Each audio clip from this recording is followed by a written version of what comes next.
I used to think that if something supernatural ever happened to me, I would know immediately. I imagined fear, panic, maybe a clear sign that something was wrong. But the truth is, when it happened, it didn't feel dramatic at all.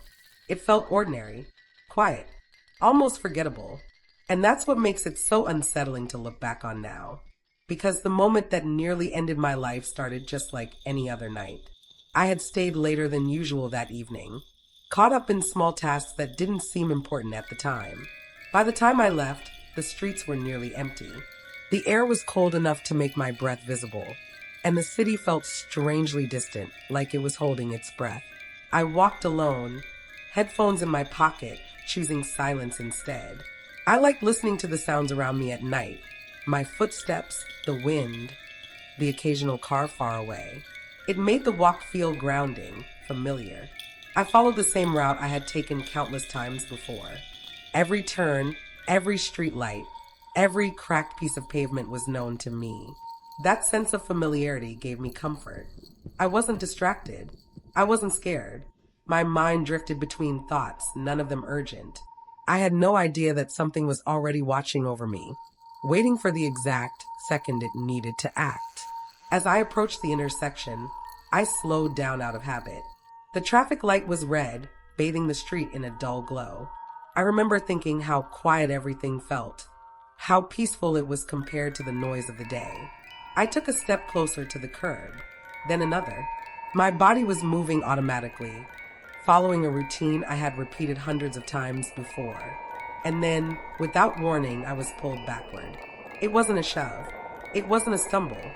It was a clear, undeniable force gripping my arm and yanking me away from the street. My body reacted before my mind could. I gasped sharply, my foot slipping as I lost balance. For a split second, fear exploded inside me. Not fear of what was happening, but fear of who had touched me. My heart raced as I spun around, adrenaline flooding my veins. There was no one there. The sidewalk behind me was empty, completely empty. No footsteps approaching, no shadows moving, no sound except my own breath. Confusion washed over me so fast it made my head spin. I opened my mouth to speak, but before a single word could leave my lips, the world erupted with noise. A car tore through the intersection at full speed, running the red light without hesitation. The rush of air hit my face as it passed the exact spot where I would have been standing. The sound was violent, overwhelming. If I hadn't been pulled back when the impact would have been unavoidable. I froze. My body felt like it no longer belonged to me. My hands trembled uncontrollably, and my knees threatened to give out beneath me. I stumbled back, gripping a metal pole to keep myself upright. The car vanished down the street, leaving behind nothing but silence and the echo of what could have been. For several seconds, maybe longer, I couldn't move. I couldn't think. All I could do was stand there, staring at the empty intersection, my mind trying and failing to catch up with reality. I was alive, and I shouldn't have been. That's when I felt it again. Not the pull this time, but something softer. A presence close to me. So close that it felt like someone standing just inches away. The air around me felt different, warmer, heavier, as if it carried intention. Instead of fear, a deep sense of calm began to settle over me, easing the tightness in my chest. I didn't hear a voice, but a message formed clearly in my mind, as natural as my own thoughts. You're safe now. Tears welled up instantly, spilling down my face before I could stop them. I didn't feel embarrassed. I didn't feel scared. I felt comforted, like a child being reassured after a nightmare. My breathing slowly steadied as the shock faded, replaced by gratitude so intense it almost hurt. I glanced toward a nearby shop window, drawn by movement I couldn't quite explain. In the reflection, I saw a faint outline beside me. A woman's shape, tall and still, her features blurred as if she were made of light and shadow. She wasn't frightening. She wasn't angry. She radiated calm, protection, care. She didn't look toward the road. She looked at me.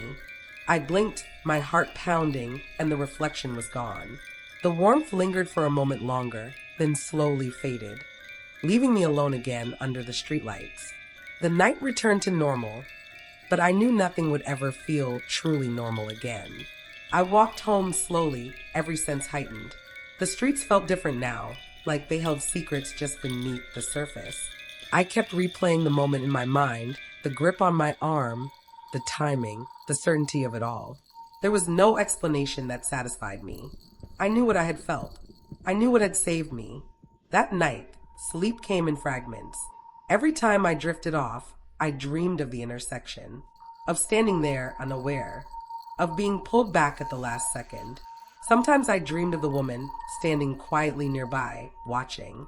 I always woke up with the same feeling, not fear, but gratitude. In the days that followed, I found myself thinking about that place constantly. Eventually, I asked around. I mentioned the incident to a neighbor, then to someone who had lived in the area longer than I had. The reactions were immediate and unsettling. Faces grew serious, voices lowered.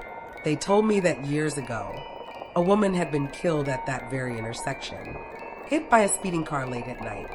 Some said she had been trying to help someone cross safely. Others said she had pushed someone out of the way before she was struck. What everyone agreed on was this: she was kind, protective, always looking out for others. When I heard that, everything inside me went still. The reflection, the warmth, the pull on my arm. It all made sense in a way that logic couldn't explain, but my heart understood completely. It felt like someone who had lost their life there had chosen to make sure no one else would. Since that night, my life has changed in quiet ways. I listen to my instincts now. I stop when something feels wrong, even if I can't explain it. I've learned that not every unseen presence is something to fear. Some remain because they care. Some stay behind to protect others from the same fate they suffered. Sometimes, when I walk alone at night, I feel that same calm presence for just a second. A gentle reminder that I'm not alone. And instead of fear, it brings me peace. I don't know if what saved me was a ghost, a spirit, or something beyond human understanding. But I know this. Someone pulled me away from death when I couldn't save myself. And because of that, I'm still here. Still breathing. Still walking these streets with a deeper respect for the unseen. So if you ever feel an invisible hand guiding you, stopping you, or pulling you back when you don't understand why, trust it. Not all spirits come to haunt us. Some stay to protect. And sometimes they're the reason we get a second chance at life.